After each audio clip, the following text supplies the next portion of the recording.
O sino what's up mga kabonsai, welcome po sa channel ko guys, to for today's vlog. So nandito ako sa garden ko mga kabonsai.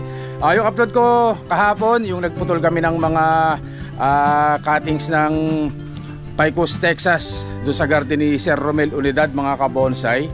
Yan, so ngayon itatanim na natin. Yung iba na itanim ko na ipapakita ko sa inyo mamaya mga kabonsai. Tsaka yung cuttings nung yung minarkot natin na banyan, ngayon pagsasabay-sabay na natin dito sa vlog na to, itatanim din natin mga kabonsai. O so yun guys, wag tayo patagal na pasukin na intro ko. Kaya intro, pasok!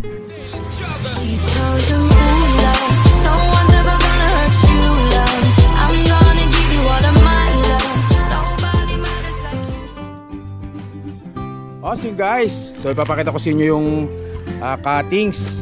So ito na mga kabonsai, yung mga tawag dito yung Picus, Texas na binigay sa atin ni Sir Romel Unidad ng grupong Art Capital Bonsai Club. O shoutout kay idol ng masa Romel Unidad at sa Art Capital Bonsai Club dyan sa Angono Rizal. Shoutout po sa inyong lahat mga kabonsai. So ang ginawa ko dito, pinutol-putol na natin. So yan mga ganyan guys. Yan.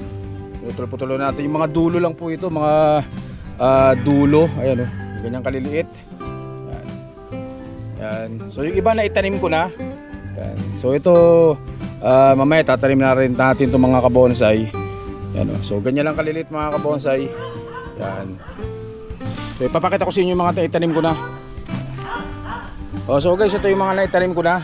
Ayun Yan. So ang ginamit natin dyan river sand mga kabonsai. Yan. So ganyan lang po, wag nyo natanggalan ng daon kasi kusang maglalagas yan mga kabonsai. Maglalaglagan yung mga daon yan kapag naitanim nyo na guys. So ang ginawa natin dito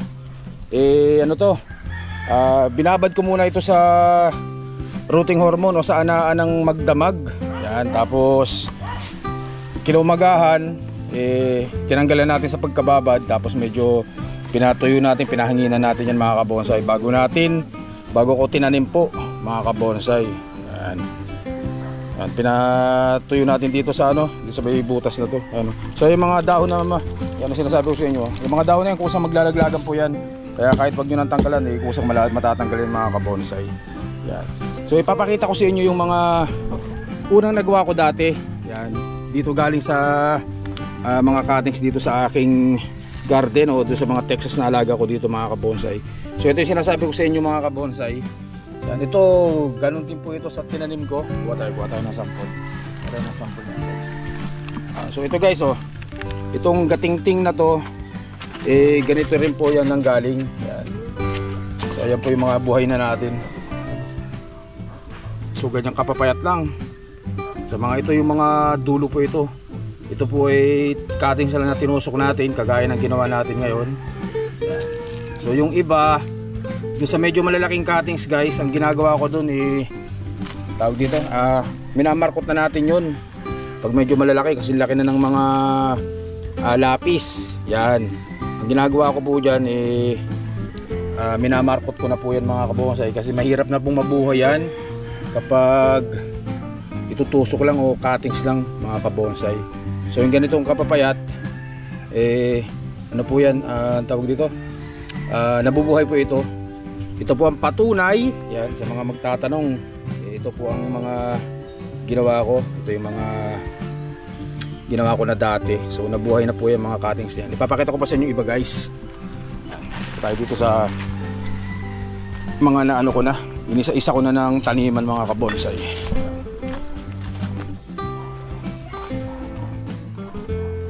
Ito. Kasi nyo guys. So ito mga kabonsai. So ito yung galing sa cuttings na maliliit. Yan. Nakita nyo naman So ganyan lang kapapaya talaga. Kaya ang Picus, Texas po medyo may presyo talaga kasi mahirap pong mag-propagate. Madali namang mag-propagate pag yung mamarkotin ninyo. Ibig sabihin matagal magpalaki. So kagaya niyan, ganyan kapayat kailan pa yan lalaki guys. Yan. So tiyaga-tiyaga lang po sa pag-propagate ng cuttings ng Picus, Texas mga kabonsai. So ito po yung yan. Ito yung galing kay Sir Romel Unidad. Yan. Ito yung galing kay Sir Romel Unidad ng mga Texas mga kabonsai. Okay, idol ng masa, Romel Unidad. So ganyan po yung kalalaki. So ito po ay galing din po sa gatingting o cuttings lang po din na tinusok niya. So hindi masyadong mamarkot si Sir Romel. So ang ginagawa niya, pag nagputol, tusok. Yan, pag nagputol, tusok. So ganun lang po ang ginagawa niya. Tayo, yung ginagawa ko, nagmamarkot po ako ng mga yung galapis na yung laki, minamarkot natin po yan mga kabonsay. Pero yung maliliit po nabubuhay mga kabonsay, kung may cuttings kayo ng Argao Taiwan dyan, ng Argao Taiwan ng Picos Texas, pwede nyo itusok na lang mga kabonsay. Yan. So punta natin yung mother plant ko doon, papakita ko sa inyo. O so mga kabonsay, doon sila nag-comment sa mga nagko-comment na nanghihingi ng cuttings nung Picos Texas na galing kay Sir Romel Unidad. Bubuhayin ko na lang po muna guys, kasi medyo mahirap po magbuhay ng cuttings, medyo mahirap. Kaya ang gagawin ko, bubuhayin ko na lang. So, pag nabuhay, doon saka tayo mag-message kayo sa akin, saka tayo mag-usap mga kabonsay. Yan. Mahirap pagbuhay ng cuttings. Yan. Hindi naman mahirap, itutusok lang naman, tapos maghintay lang kayo kung mabubuhay o hindi. So ganun, ibig sabihin ko hindi kagaya po ng markot na talagang pag nagkaugat, matik na buhay na po mga kabonsay. So ipapakita ko sa yung mother plant ko na pinagpunan ko ng ibang mga Texas ko dito dati pa, matagal na. Unang-una ko po itong Texas, siguro mga 4 na taon na ito. So ito guys, yan. Sa mga ibang nagsubaybay sa mga vlog ko, siguro nakita nyo na to. So ganyan ang kataas, ano, mas mataas pa sa akin. Yan. So sa baba, mga walang sanga, kasi dito nga tayo nagmarkot dati. Yan. So basta ito, pinabayaan ko na lang dito sa garden ko, nilagay ko sa gilid ng garden, tapos pinabayaan natin dyan. Puno niya, ganyan ang kalaki Siguro mga 4 years na rin po ito mga kabonsay. Lumabas yung ugat niya. Lumabas yung ugat. Pinabayaan ko lang to sa itong talagang mother plant natin. Umpisa pa ito nang ginawa ko mother plant. Ang dami ko na naputo ng mga sanga dyan. Minarkot natin ng mga sanga dyan. So ang gagawin natin dito, itong ganitong kalaki guys, yung sinasabi ko sa inyo na mahirap ng buhayin sa cuttings. Itong ganito. Ginagawa ko dyan, minamarkot na natin yan kasi laki ng lapis. So ang dami na pala nitong pwede markotin. 1, 2, 3, 4, 5, 6. Pwede na markotin po ito mga kabonsay. So ito po yung ating Texas na mother plant. Napakatagal na sa akin, mga 4 years ko ng alaga ito. So lahat ng mga cuttings ko dati na naibenta, so dito po lahat yung galing. Minarkot natin galing dito mga kabonsay. So ano po ito? Kasing laki din ng lapis nung nabili ko ito. 2 piraso to, yung isa nabili na kasi medyo malaki na. May presyo lang talaga. So ito guys, kayang kataba yung ating mother plant na Picos Texas. Ayan, ugat niya, lumabas na. Dapat pala tinalim natin ito sa bato para may drop plastic na tayo. So ayan guys, ayan. Texas. So balik tayo dun sa natin, mga cuttings sa maliliit.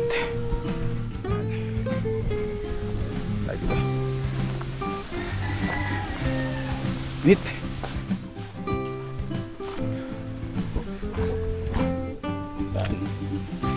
So mga kabonsay, so ganyan lang po yung pagtatanim. Reverse ang ginamit ko dito. Tapos ang dinilig ko dito, nung tinanim natin, ang dinilig ko dito po ay tubig na may anaa o tubig na may rooting hormone mga kabonsay. Yan. Ito yung mga dulong-dulo po yan, mga dulong-dulo. So ipapakita ko sa inyo yung mga malalaking sanga. Yan. So ito po yung mga malalaking sanga ng Texas. So yan po. Yan, tinanim din natin pero hindi ko sure kung mabubuhay. Pero binabad naman natin sa rooting hormone yan. Pero nagtry na din po ako dati dyan. May tumubo namang ilang piraso pero talagang mahirap pagpatubo ng maganyang kalaki. Yan, ganyang kataba. So ang magandang gawin dyan, markot po. Kaso hindi masyadong nagmamarkot sina Sir Romel dyan sa Art Capital Bonsai Club dahil napakarami din ng Texas doon. Kaya ang ginagawa nila, cuttings, tusok, bahala na kung mabuhay. Yan. Sobrang dami. So kagaya rin itong ginawa natin dito. So tinusok din natin yan. Hindi naman natin sure kung mabubuhay pero nabuhay natin mga kabonsai. So yung ganyang kapayat na sanga, yan po ang nabubuhay sa cuttings mga kabonsai. Yung gatingting, yan o, Ayan, gatingting lang po yan. So ganyan ang kapayat yan guys. Ano? Ganyan kapayat, yan yung nabubuhay mga kabonsay. So mamaya itatanim ko na rin po ito. Ayan, so ganyan lang po, simple lang itong pagtatanim natin. So ganyan, reverse lang po ang gamit. Tapos tusok nyo na lang po. Ayos na yun. Yan, kung may rooting hormone kayo, pwede nyong idilig doon. Kung wala, so kahit wala na. Pero ako, dinidilig ko talaga dito yung may rooting hormone para mas maganda. Para tingnan natin kung mas magkakaugat talaga siya kapag may rooting hormone. Pero yan po ang ginawa ko dito sa mga nabuhay ko. Kaya sinishare ko lang po sa inyo mga kabonsay. So dami pa nito. Ano? So meron pa tayong taniman. Ito po yung taniman natin. So ito po yung sa mga prutas. So binili natin ito sa mga magpuprutas dyan sa palengke. So nilalagay ko lang na sa pinatela. Tapos ayun na. Yan at river sand. Dyan ay tatanim. So ito ganun din ang gagawin natin dyan. Ano? So ayan po yung mga dahon. Yung mga naglalagas. Ano? Kaya kahit hindi nyo natanggalan, kusang nagtatanggal po yung mga kabonsay ng dahon guys. So ang daming cuttings mo nito. Yan, sana mabuhay natin para tayo po ay makapagbigay doon sa mga kabonsay natin ng mga nanghihingi mga kabonsay. Yun. So, ipakita ko naman sa inyo yung minarkot natin. Yung minarkot natin na banyan, hindi ko pa naitanim. Kasi sobrang busy tayo. Ang ginawa ko, binabad ko lang po. Ayan, binabad natin sa tubig. Ayan. So pwede nang itanim po ito mga kabonsay. Tatanim natin ito. So ganyan lang yan guys. Siyempre reverse ang gamit. So ito yung pagtatanim ko, ready ko na. Ready na natin. Reverse sand. Reverse sand ni Sir Nico Medes ng Art Capital Bonsai Club. Napakaganda. Talagang pambuhay ng materyales. Pambuhay ng materyales yan mga kabonsay. Basta ganyan lang po yan. Ayan o. Natin. Siyempre kasama natin Boss Brian. Ayun, si Boss Brian kararating lang. Kagigising lang pala ni Boss Brian. So video natin, video. So reversal lang po yan mga kabonsay. Napakadalit, napakasimple lang.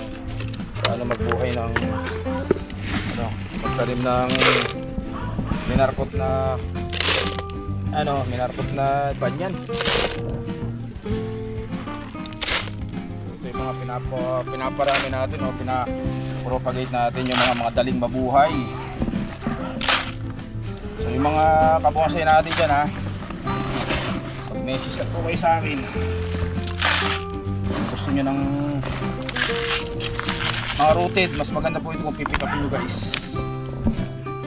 Murang-mura lang po ito, murang-mura lang mga rooted na banyan. Kasi pakiawak mo ito pag bumagsak.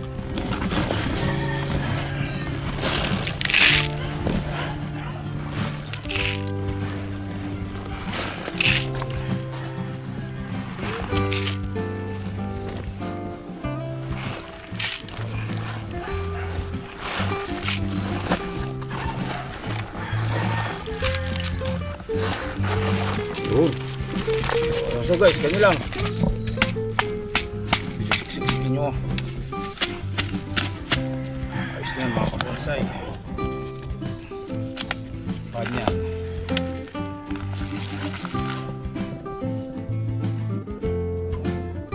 Awesome guys, hanggang dito na yung vlog natin mga kabonsay. Ulit po doon sa mga nanghingi ng cuttings nung Picos, Texas galing kay Sir Romel Unidad. So bubuhayin ko na lang po muna mga kabonsay kasi mahirap ding magbuhay kasi pa ilang araw, nakahapon pa yan. Dapat maitanim na po talaga agad mga kabonsay. Buhay na at bubuhayin ko muna. Tapos saka na lang po kayo mag-message sa akin kapag buhay na. I-update ko naman po kayo kung marami tayong mga bubuhay mga kabonsay. O so guys, hanggang dito na lang po muna. Stay safe pa syempre. God bless us all po mga kabonsay. Maraming salamat po. Thank you.